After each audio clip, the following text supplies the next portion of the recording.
there, Manifestor. Welcome to this short and sweet video that is going to go over some broad brush strokes of the most important things for you to understand about your human design when you're first learning about the Manifestor aura type. I did do an entire series about the Manifestor on this channel, so if you want to go in deeper after you watch this video, then you can go check out those videos in the Empowered Manifestor playlist. What it means to be a Manifestor aura type is that you do not have a defined sacral center in your chart, and there will be a connection between one of the three remaining motor centers and the throat. The Manifestor aura type makes up only 9% of the planet and has a dense and repelling aura that is designed to make an impact.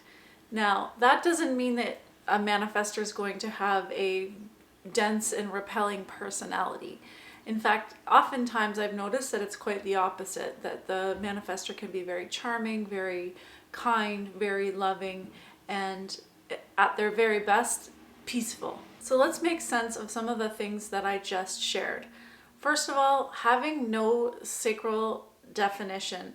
The sacral center is this center that 70% of the planet has defined. That would be the generators and the manifesting generators of the world. So already you're set apart from 70% of the planet in that you don't work in the same way that generators do, which is that they have life force that regenerates itself when they use their energy for the things that they love to do. You, on the other hand, you do have energy to work, but it's oftentimes more in concentrated spurts, and the manifestor, when they do output, they're not regenerating in the same way, so they oftentimes will find that they do need more rest than the people around them. So as a manifestor, you'll want to make sure that you're honoring your own rhythms about how you work, and only you will know whether or not you are doing that. As far as the chart goes, the other characteristic of the manifestor is that they have a connection between one of the three remaining motor centers and the throat. So that will be the root, the solar plexus, or the will heart center.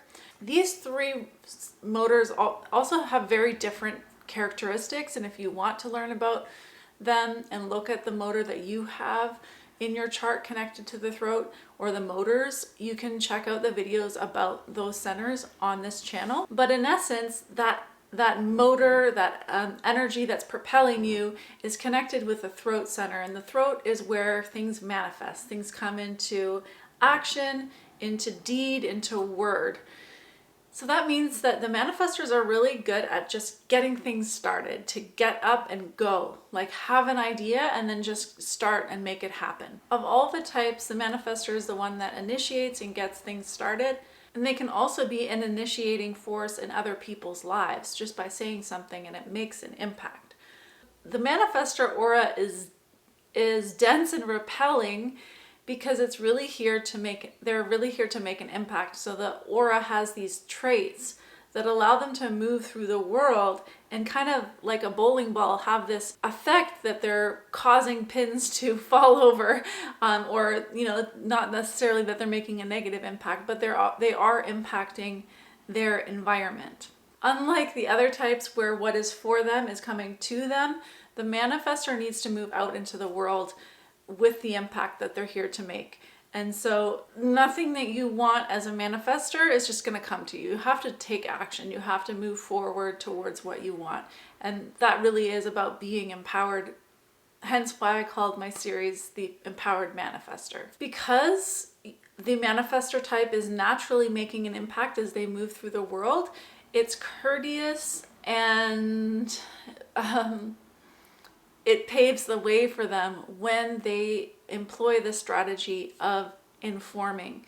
So this is the recommended strategy for the manifestor to smooth things out as you go through life, is to simply inform the people around you about what you're doing, those that are going to be impacted. And so as you start to rewire your brain to be thinking always about, oh yeah, I make an impact, what is the impact that this action is likely to have, then you begin to think of your effect on others, and you begin to consider them, and then just give them the news report about what you are planning to do so that they have a heads up. It's been such an honor for me in my own life to have some Manifestor friends and to have known Manifestors and worked with Manifestor clients. And it's really amazing to see that sometimes if they're just a little bit disempowered, that a slight tweak and they're just off and running, doing their thing and really enjoying it. So if you are a Manifestor and you're kind of feeling down or you're not in your groove, then I encourage you to just seek out what you need to make that tweak, get clear, and then just go, do your thing. And it's going to be magnificent. I can't wait to discover you. And also, I hope that you check out the other videos if you feel like it, where we really went into depth, especially the video about informing and impact. Those two videos are really priceless. All right, well, thank you so much for watching. I hope that was helpful. Much love.